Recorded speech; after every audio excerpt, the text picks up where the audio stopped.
Friends అందరికీ చిక్కుడుకాయ చెట్టు చూడండి ఎలా ఉందో, ఇంటి మొత్తం పాకేసింది. ఇది ఎక్కడి నుంచి ఎక్కడి దాకా వెళ్ళిందో చూడండి. నెక్స్ట్ వచ్చేసి కొబ్బరికాయ చెట్టు. ఈ చెట్టుకి మాత్రం కాయలు మాత్రం ఫుల్ ఉన్నాయి, కోద్దామంటే కూడా అందడం లేదు.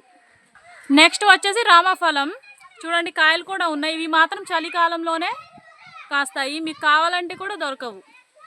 ఇది కూడా కొబ్బరికాయ చెట్టే, కాయలు మాత్రం అందడం లేదు. చాలా ట్రై చేసాం అయినా కూడా అందడం లేదు. చూడండి ఎన్ని కాయలు ఉన్నాయో, కళ్ళతో చూడడానికి తప్ప కోయడానికి కూడా అసలు అలా ఉంది పరిస్థితి. ఇది వచ్చేటి సీతాఫలం చెట్లు, ఒక్క కాయ కూడా లేదు ఫ్రెండ్స్, అన్నీ కోసేసాం.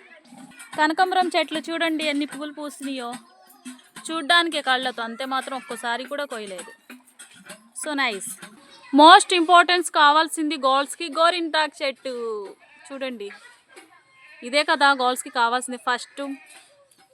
ఇది వచ్చేసి నారింజకాయ చెట్టు, చిన్న చిన్న పిందెలు మాత్రమే పండి, ఒక్క కాయ కూడా లేదు దీనికి కూడా. ఇది వచ్చేసి జాంకాయ చెట్టు చూడండి, జాంకాయ అండ్ చిక్కుడుకాయ చెట్టు రెండూ కలిసి ఉన్నాయి. ఇక అంతే ఫ్రెండ్స్, ఇవే మా చల్లపల్లిలో ఉన్న చెట్లు మొత్తం ఇవే.